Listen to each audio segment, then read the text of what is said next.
La chasse à la rente immobilière a effectivement impacté la collecte dans la pierre papier ou la souscription de SCPI pour l'ensemble des sociétés qui pratiquent ce type d'activité. Il y a une baisse d'environ 25 à 30%. C'est un effet sidérant de la part des clients qui ont remarqué que la pierre papier rentrait dans le périmètre de l'impôt sur la fortune immobilière, bien que ce soit de la pierre papier. Ceci dit, c'est quelque chose qui doit être mesuré, parce qu'aujourd'hui, cela reste un investissement très intéressant, dans la mesure où tout le monde n'est pas éligible à l'IFI. Un patrimoine de 400 000 € a encore largement la place d'investir dans de la SCPI. Et puis, la décorrélation des revenus fonciers et des revenus financiers, avec le bénéfice de la flat tax à 30% pour les revenus financiers, n'est pas forcément non plus synonyme de taux négatif, dans la mesure où on peut avoir un taux d'imposition qui est un impôt sur le revenu, un taux marginal qui est proche des 30% et qui permettra d'investir dans l'immobilier tout de même.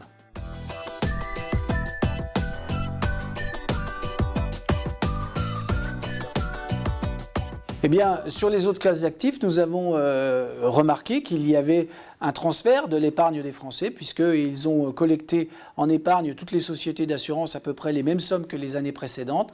Simplement, au lieu d'avoir un rapport assurance immobilier qui était de l'ordre de 2 tiers, 1 tiers, il est plutôt de 3 quarts, 1 quart. Et donc, tout s'est passé sur les contrats en unité de compte et les contrats d'assurance.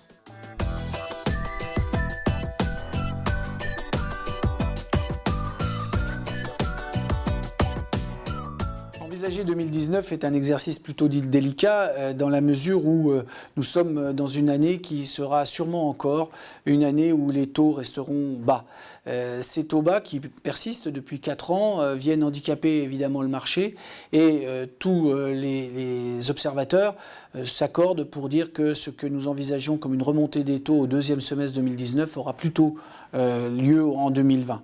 Il va donc falloir être très prudent parce que la volatilité des marchés pourrait donner quelques coups assez spectaculaires et donc je pense que cette année 2019 sera une année de vigilance.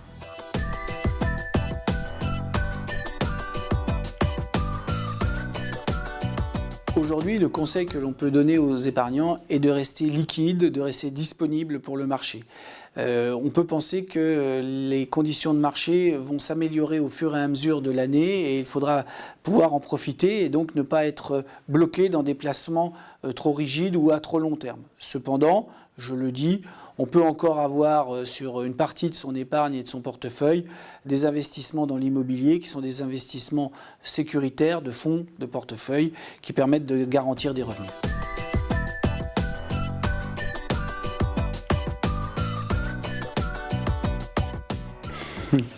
Le bon plan, c'est ce que tout le monde recherche, c'est le gain à la loterie qui est certain, c'est le fait de pouvoir investir dans toute sécurité.